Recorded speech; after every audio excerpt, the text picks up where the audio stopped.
ऐसा है कि हमसे तो एक बनता नहीं है, लड़का बर्बाद निकल चुका। इस वजह से यानी यहाँ पर डले है और कुछ नहीं है। घर की पूरी गृहस्थी, तीन शादी की अच्छे अच्छे घरानों में, फिर मगर उसने शराब सही है ना। तो लड़का कंबल लेके आया और साथ में कैंची लेके आया। बोले बेटा कैंची किस लिए लाए हो?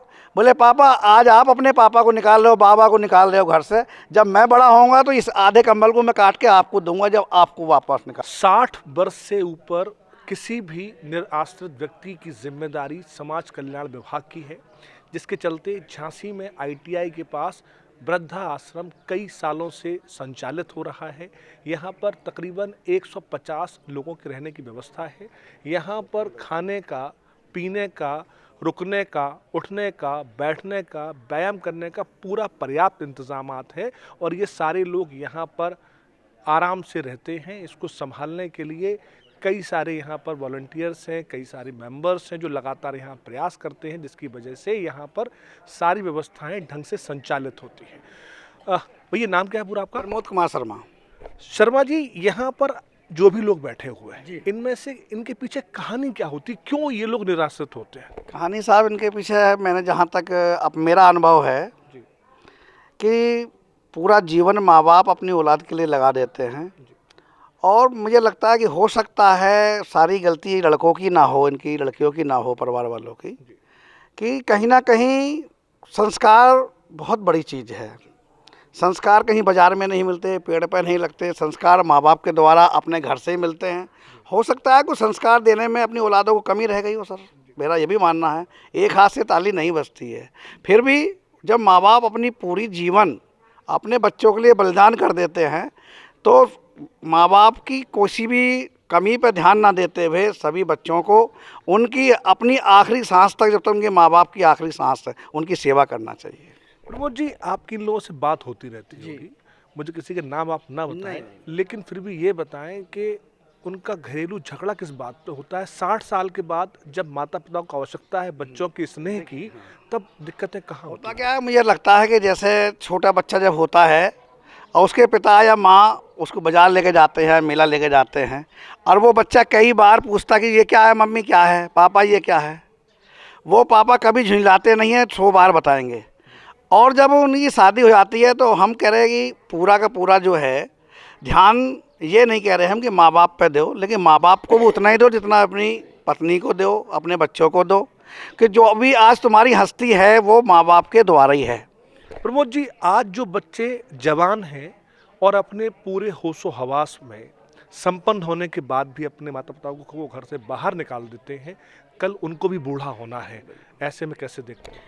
वो तो जो एक कहावत भी है कि बोया पेड़ बबूल का आम कहाँ से होए, जो जस कर्म करे तस फल चाखा, तुलसीदास जी में रामायण में कहा है। तो जो जैसा करेगा उसको लौट के जरूर मिलेगा।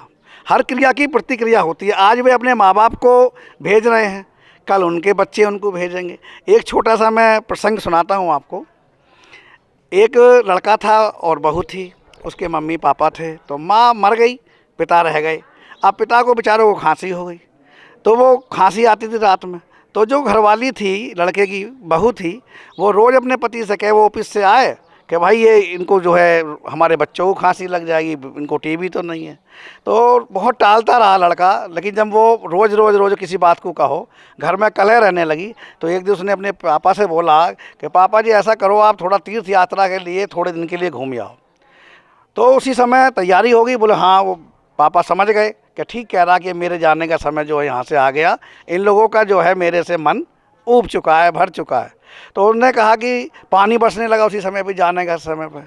तो उन्होंने कहा, लड़के ने बोला अपने मतलब बाबा के लिए बोला अपने लड़के से कि बाबा के लिए कंबल ले आओ, इन्हें कंबल दे दो, रास्ते में सर्दी ना लगे, पानी बरस रहा है, ठंड का सीजन है। तो लड़का कंबल लेके आया और साथ में कैंची लेके आया। बोले बेटा कैंची किस लिए लाए हो? बोले पापा आज आप अपने पापा को निकाल रहे हो, बाबा को निकाल रहे हो घर से, जब मैं बड़ा होऊंगा तो इस आधे कंबल को मैं काट के आपको दूंगा जब आपको वापस निकाल। तो उनकी बहू की, बेटे की बुद्धि ठिकाने आ गई। माँ बाप के जो है वो पैरों में लेट गए, माफ़ी मांगी, उनका घर फिर से उसी तरह से खुशहाली घर में लौटी आई। प्रमोद जी, यहाँ पर जो भी लोग हैं वो लोग आपस में बातें क्या करते हैं, कितने दुखी होते हैं बच्चों को छोड़ के। देखो, मेरा ये मानना है, इस वृद्धाश्रम में जितने लोग माताएं लोग रह रही हैं, बाबा लोग रह रहे हैं, मुझे नहीं लगता कि आज की डेट में जब वो किसी भी परिस्थिति में घर से आए हों, लेकिन आप इनसे, मुझसे अलग हटके भी इनसे अलग अलग इनसे पूछिए, जितनी यही बात कहेंगे, जो सुविधाएं हमें घर में नहीं मिल रही वो खुशी हमें यहाँ मिल रही है। सुबह 6 बजे जो है प्रार्थना होती है, 7:30 बजे प्रार्थना होती है, 6 बजे 6:30 बजे चाय बिस्कुट मिलता है, 8 बजे नाश्ता है, 12 से 1 के बीच में लंच है, फिर अभी चाय 3:30 से 4 के बीच में चाय, कुछ ना कुछ नाश्ता उसके साथ में, फिर 7:30 से 8 के बीच में भोजन, फिर सोते समय 8:30 से 9 के बीच में 200 ml दूध मिलता है सबको गुड़ के साथ। तो पूर्ण संतुष्ट हैं। और यदि पूर्ण संतुष्ट हैं तो एक बार ताली बजा के बताइए भाई, यदि वास्तव में है, हम ज़बरदस्ती नहीं कहलवा रहे। यहाँ पर करीब अभी 95 लोग मौजूद हैं, जो लोग यहीं पर रहते हैं। सभी लोगों के पास कपड़े, जूते, चप्पल, सब चीज़ें यहाँ प्रोवाइड कराई जाती है, लेकिन कारण बस यही है कि बाबा, नाम आपका क्या है? सेवाराम जाटव। दादा, क्यों आना पड़ा आपको यहाँ पर? सर जी, वैसे तो आने की हमारी कोई उम्मीद थी ना, हम आते, लेकिन परिस्थिति को ऐसी आर्थिक समस्या से आना पड़ा। वैसे हमारा बच्चा हमको चाहता है हर चीज़, ऐसी कोई बात नहीं है, लेकिन समस्या जो ये आर्थिक समस्या से आने का, क्योंकि वो बेरोजगार होने के नाते अपने भरण पोषण करने में असमर्थ। बच्चे कितने हैं? बच्चे की 2 बच्ची है सर। बच्चे की 2 बच्चियां हैं। अगर एक आप भी रहते तो आपका कौन सा ज़्यादा खर्च था उसके? नहीं, वो खैर ठीक है, लेकिन वो अब किराए को कमरा भी है। दादा, आपका नाम क्या है? भागीरथ। आपको दादा क्यों आना पड़ा, क्या कारण था? सब कुछ जो है हम उनको दे नहीं पाए, इसलिए वो कहते हैं यहाँ से जाओ, यहाँ कुछ नहीं किया तुमने, तो चलिए आए आप यहाँ। नहीं, खड़े होइए। आपने उनको पाल पोस के बड़ा कर दिया, बड़ा किया, है ना? शादी की, शादी सब कुछ की। किया। क्या कर देते और उनके लिए? पाल पोस के बड़ा कर दिया, खड़ा कर दिया, अब क्या रह गया? नाती नेता हो गए। अब क्या रह गया? तुमने कुछ नहीं जोड़ा हमको। हाँ, कुछ नहीं जोड़ा। हाँ। दादा, आपका नाम बताएं। नारायण दास जी का बोले साहब। चाचा, आपको यहाँ पर क्यों आना पड़ा, किस दिक्कत क्या थी आप? अब ऐसा है कि हमसे तो एक बनता नहीं है, लड़का बर्बाद निकल चुका, इस वजह से यानी यहाँ पर डले हैं, और कुछ नहीं है। घर की पूरी गृहस्थी, 3 शादी की अच्छे अच्छे घरानों में, फिर मगर उसने शराब और आज मेरे को 5 साल हो गए। यहाँ कोई बात की हमें परेशानी नहीं है, कोई बात की, बैकुंठ है ये तो। हाँ, बस ये है, 100 बात की एक ही है, हर चीज़ का यहाँ साधन है, कोई बात की हमें परेशानी नहीं है। लड़कियां हैं वो अच्छे अच्छे घराने में हैं, करोड़ों रुपए में खेल रही हैं। अभी आई थी लेने, हम नहीं गए, मैंने हम नहीं जाएंगे, पराधीन। देगी रोटी दुकान। बेटे, आपने 3 शादियां की बच्चों की? एक ही बेटा है हमारा, 2 लड़कियां हैं। हाँ, एक ही बेटा है। हाँ, एक ही बेटा, वही बर्बाद है, और 3 शादी की उसकी। हाँ, बाबा का एक बेटा है, और एक बेटे पर एक बाप भारी पड़ रहा है।